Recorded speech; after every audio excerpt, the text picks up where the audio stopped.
Hey YouTubers, it's Charlie. So this is going to be my Gotham episode 8 video, Harvey Dent. We got to meet Nicholas D'Agosto as the illustrious Harvey Dent, of course. He's going to show up again, maybe not that many times this season. He said he didn't know how many times he'd be back. I know everyone's wondering, they're not going to turn him into Two-Face right away, even though there are some really interesting cues that kind of line up with his backstory in the comics that I'll explain. Next week will be the mid-season finale, but it's already been picked up for a full season. I believe it's 20 episodes total, but all the rest of those will happen in the spring. So lots of awesome Batman comic book stuff to talk about, but let's start with top 5 moments. Careful for spoilers if you haven't seen the episode yet. Starting with number 5, Blackgate Penitentiary. So the funny thing about Blackgate is that it was featured in the Chris Nolan Dark Knight trilogy. If you remember, as a result of the events during Dark Knight, they created the Harvey Dent Act. That took the worst inmates from Arkham and put them in Blackgate. In this episode, they were doing the reverse, which was kind of funny. So it was like they were taking the worst inmates, putting them in Arkham. I don't know how they're going to reconcile that continuity. We'll just look at this Gotham TV show as being its own separate thing for now. There were just a whole lot of things in general about the Chris Nolan Dark Knight trilogy that didn't necessarily line up with the comic books and the cartoons and stuff, so actually I think it's better to say that Chris Nolan's Dark Knight trilogy kind of exists by itself. TV shows in general, especially right now, all the DC TV shows are very loyal to the comics, much more so than the movies. Speaking of paying homage, number 4, meet Lovecraft, new big bad.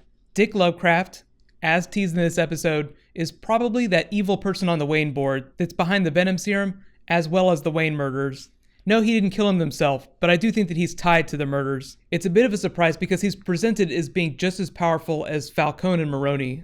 That makes him almost invincible, which takes him to big bad status, like one of the big villains of the season. Of all the people you could think of as the big villains this season, I feel like he's the one the writers want you to hate the most. It's like the whole conflict with Fish Mooney, Falcone, and Maroni makes you want to root for Falcone, especially since the Penguin really seems like the protagonist, and he's the one with Falcone right now. They're on the good team if you're going to pick favorites amongst the villains. That brings up a really important issue. I feel like there are a few of the villains this season that are a little underdeveloped, so I think it's going to take the next 10 episodes before we really decide who the real villain is.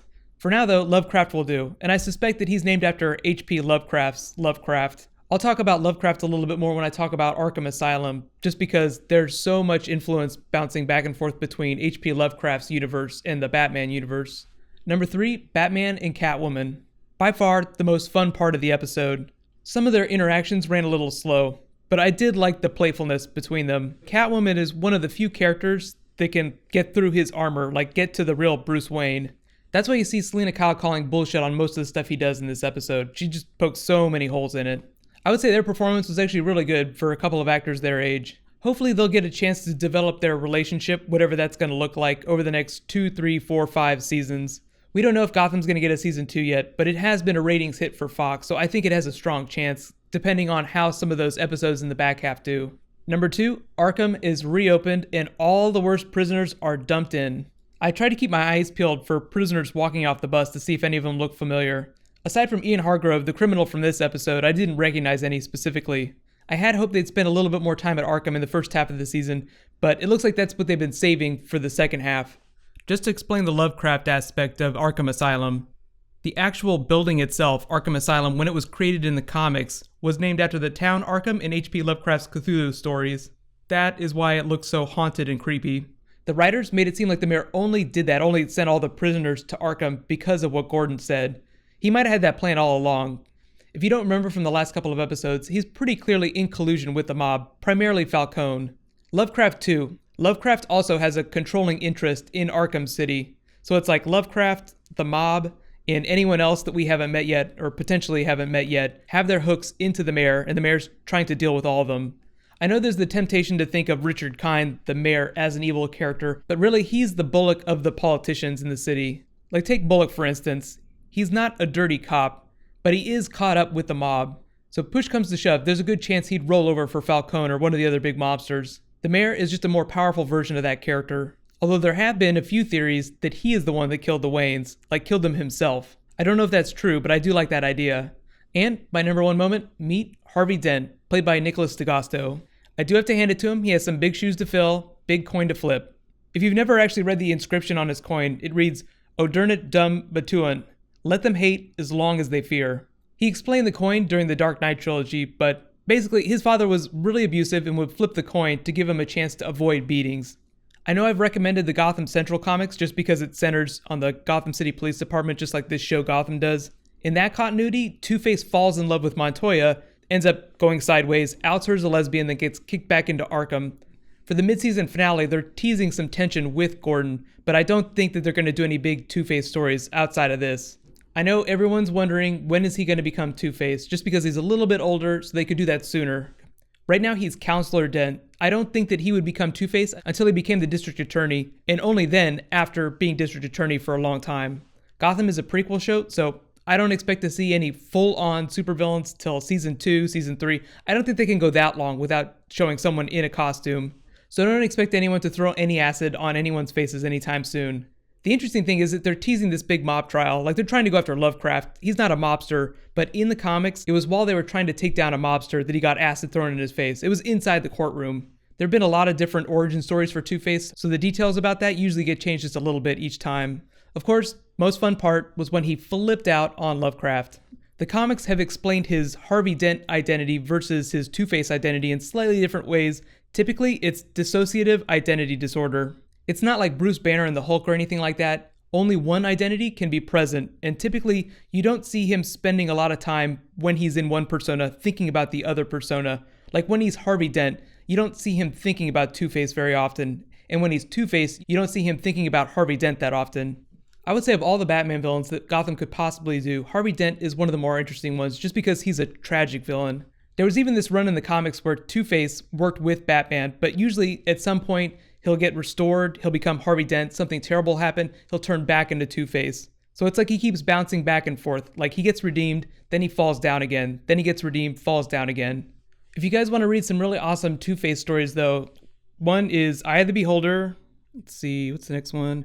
Long Halloween, that's just an awesome comic in general. Half a Life, that's actually a Gotham Central arc. Half an Evil, that's Batman number 234.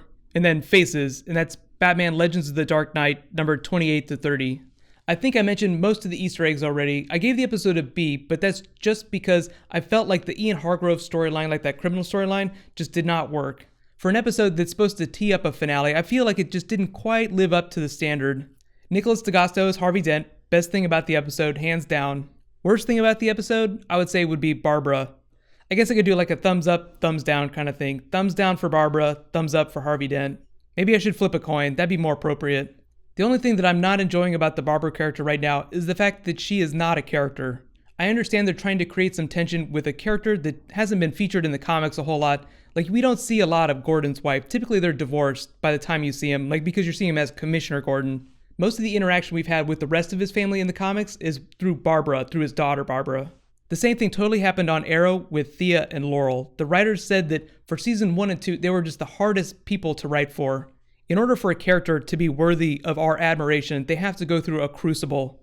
Gordon's going through one right now. Bruce is going through one right now. Penguin went through one already. Just think about all the characters you love on the show. They're probably the ones that have had something really terrible happen to them and they've triumphed over. Even Nigma got a lot of love in this episode. Part of the problem with that is just the amount of time they have to spend on characters. I feel like Barbara will get her due eventually. Yes, cheating on Gordon with Montoya is tantalizing, but I feel there are so many other things they could do with her character that would make her more interesting. Like they could get into her family life. She's from a very powerful family. What's her father been doing this whole time? In all fairness, I do think that the back half of the season will deal with that.